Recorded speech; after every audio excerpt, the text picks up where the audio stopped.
with studying. I'm just kidding.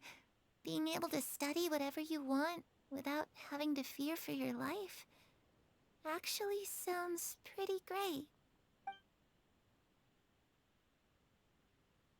And then, Fontaine. The situation was super dangerous. Lenny and Lynette were accused of committing a crime, and they were going to have to stand trial at the Opera Epicles. Oh no! That must have been hard for all of you. What happened next? Don't worry, we were able to turn the situation around super quickly. All thanks to Detective Paimon, of course. How'd you do that? Come on, tell me. Okay, so it was like this. After the failed magic show, we rushed to the scene and... Clairvy is listening really intently to Paimon's story on our time in Fontaine. She seems really happy, like all her troubles have been forgotten. Maybe this is the first time she's ever been able to truly relax. But I'm not sure how long this moment can last. Shadows don't have the capacity to learn or grow. Any new information they encounter is quickly forgotten over time. As time passes, she'll probably forget everything we told her and go back to being that scared little girl who could only hide in the shadows. Huh. I was so busy thinking that I almost didn't notice. The sun? Has the sun risen?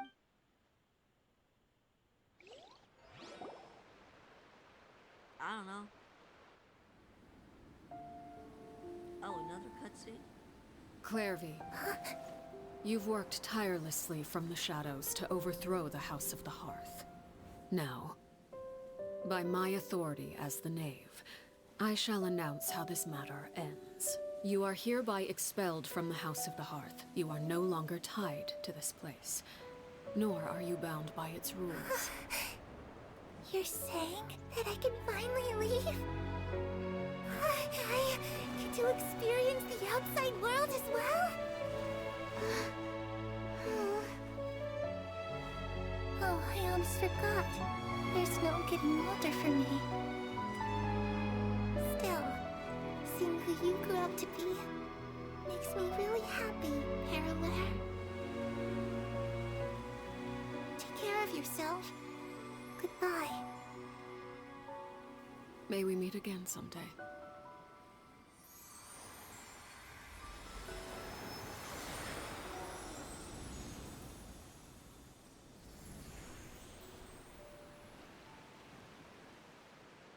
Clairvy. She left so soon. Paimon didn't even get to finish her story. I also have certain sentiments left unsaid. I wanted to tell her that the aurora I saw in Snezhnaya was just as beautiful as the ones in the pictures. But a shadow's memories reset at dawn.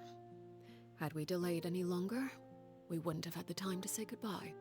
Whatever regrets may linger, let them be lost to the coming of a new day. Father? It's Linny! Hey, Linny! Oh, where's the other? What is he doing back here? Let's go check it out. It's just him, though. It said Lenny and the others.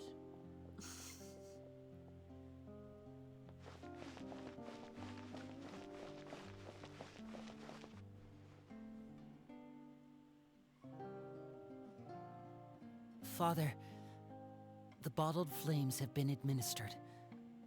Filio and the others have left the house. And you?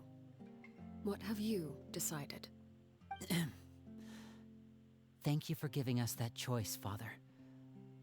But we never wanted to leave the house. It's the only home we've ever known. Lynette and Fremine feel the same way. They're recuperating back at the Hotel Bouffe d'été. But I decided to come back and tell you where we stood. I'm sure you're well aware of the expectations I have for you. I want you to follow in my footsteps and become the next king of the house. Yet you seem to have different ideas.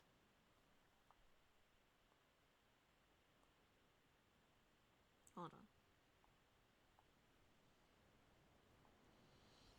on. Okay, looks like we got a hiccup, I must but admit, that's fine. I'm rather surprised by your decision to stay. There's nothing wrong with choosing to live a quiet life. Leading this organization is a heavy responsibility, one not so easily carried by someone forced onto the throne. I just never understood what you saw in me. What made you believe I was deserving of that throne? You're brave, talented, and, most importantly, you cherish your family.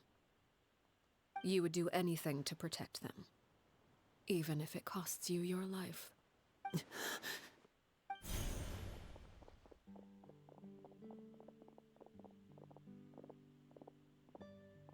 Speaking up back there was so brave of you, Linny.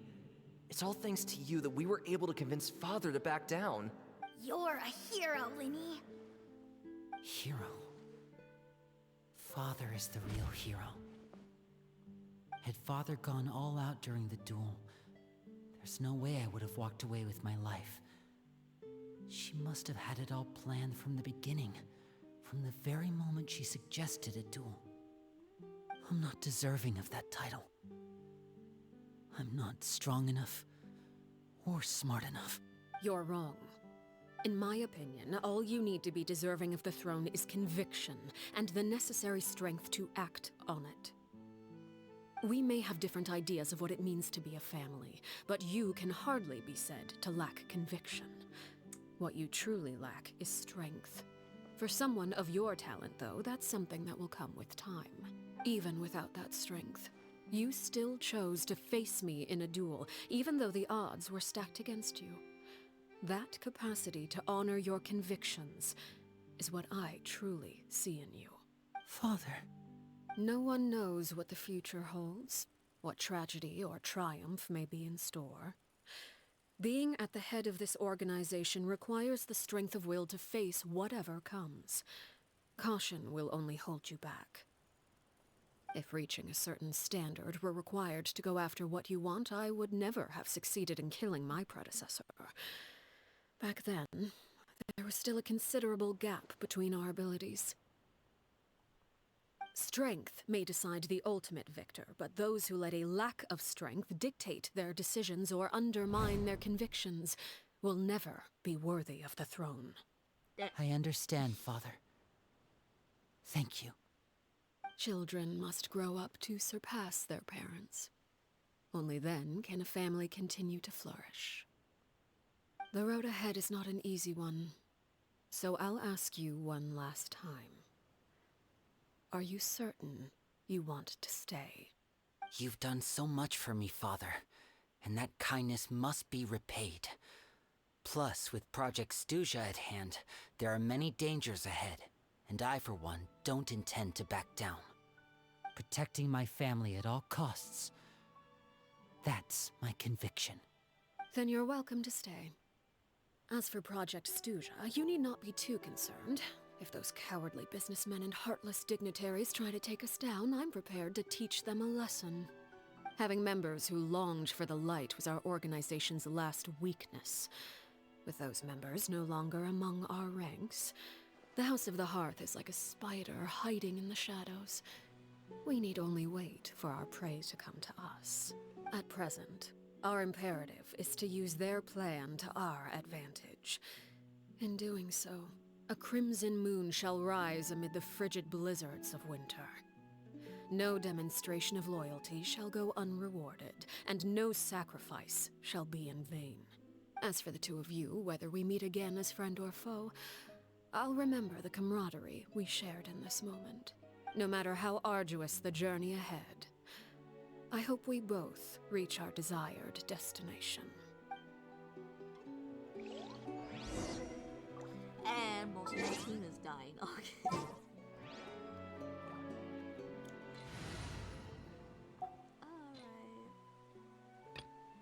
How much longer? I hope. Well, we should be like towards the end. Wait 2 more days. Alright.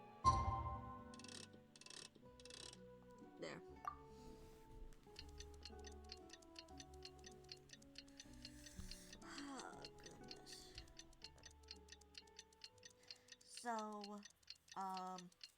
I was going to stream,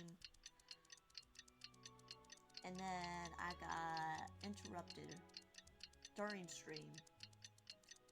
And I know I said this earlier. When this stream started, but there was a tornado. Shut up. There was a tornado watch warning. Don't worry, everything is fine over here. It's just a whole bunch of rain, a little bit of wind, but nothing else. And it just got me worried because I was also streaming, and all of a sudden there were sirens going on. Just all of a sudden. So. But don't worry, it's nothing to worry. No damage, which is good, so. Lynette? Fremine? How are you feeling? Much better. Whew, what a relief! What about you? Are you feeling alright? I'm right as right. What the hell is this? I know. I knew you'd come out unscathed. Us, on the other hand, well, we've been bedridden for 2 days. I couldn't even turn over. Oh, and I wanted to ask, is Clairvy gone? I guess Linny so. and the other members have left Poisson and returned to the House of the Hearth. According to him, there haven't been any more sightings of a spirit roaming the house. Her wish has been fulfilled. I see. I'm glad. Father came to check up on us 2 days ago and told us about what happened with Crucibina and Clairvy. Actually, I've met Crucibina before. Wait, what? You've met the former knave? Crucibina died a year after Clairvy. It was during the year between their deaths that I joined the House of the Hearth. Crucibina had an extremely cruel and radical way of doing things. While she was alive, the atmosphere in the house was suffocating. When I joined, though, the experiment she valued so much had already come to an end, and all the people involved, dead and injured alike, were gone. Crucibina never talked about the past with us newcomers. A couple of months after I joined, Father killed Crucibina and burned all her files. With that, the names of all the people subjected to her experiments, Clairvy included, were lost to the flames, along with the painful memories they represented. Father took in Lenny and me a couple months after that, but she never mentioned anything about Crucibina or Clairvy. It really seems like something she was planning to keep to herself. The last time you talked to her, did she mention why she kept it a secret for so long? She said she didn't want us to be affected by the darkness of the past. She was worried we'd develop a false sense of gratitude towards her if we knew about it. The foundation of a family should be free of any corrupting influence. Whatever happened in the past, it has nothing to do with who we are now. And that's what Father told us in the end. But I still thanked her for everything. It was only after hearing about what Crucibina did that I finally realized how insignificant our lives could have been. The members of the house meant nothing to her. To say that she valued them in any way, even just as a tool, would probably be giving her too much credit. If Father hadn't taken over the House of the Hearth, I probably would have already...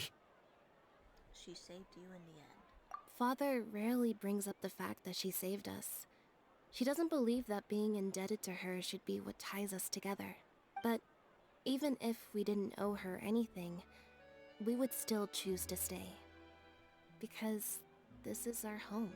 We may have arguments or times when we feel wronged. Some people may even choose to leave. But as long as Father is here, we will always have a home. Whether the path before us is bathed in sunlight or shrouded in shadow, we'll follow Father wherever she chooses to go. So I wanted to say thank you for helping us make it through this crisis. Without your help, we could have lost a lot more along the way. Oh, we didn't do anything, really. I mean, she just invited us as guests, so. Of course. You're welcome anytime. Are Filial and Nantoy okay? I actually saw them at a cafe this morning. They didn't recognize me. From what I could tell, they were drinking coffee and talking about one of the operas that started running recently. They seemed happy. If I had to take a guess, I would say they finally found the kind of life they always wished for. And that's what's important. And I am ending stream because, oh my goodness, it is almost midnight for me.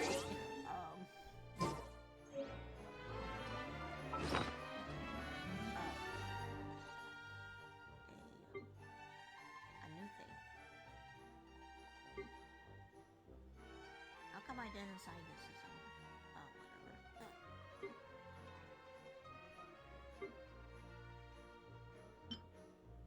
Large furnitures. And a cat, of course. It's the cat. The damned will sooner die again than lay a hand on me. Relax. So anyways, thank you for watching.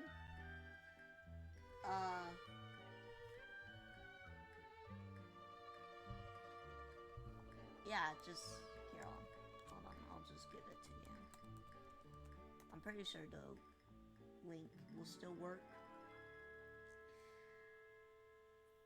So, let's see if we're going to raid anybody, because I don't know. It's been a rough stream, that I can say so.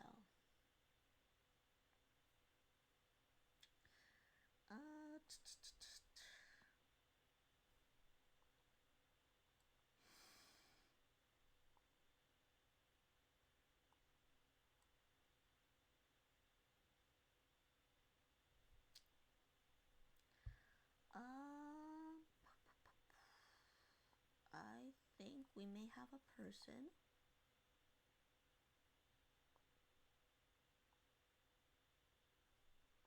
It's been a while since we raided them, though. We're going to raid a pair of pajamas. He's also a member of the High Mind, and he's playing Star Citizen, which seems interesting. Alright, thank you everybody for watching. Tomorrow we are going to do Star Rail, and I will see you guys then. Bye-bye.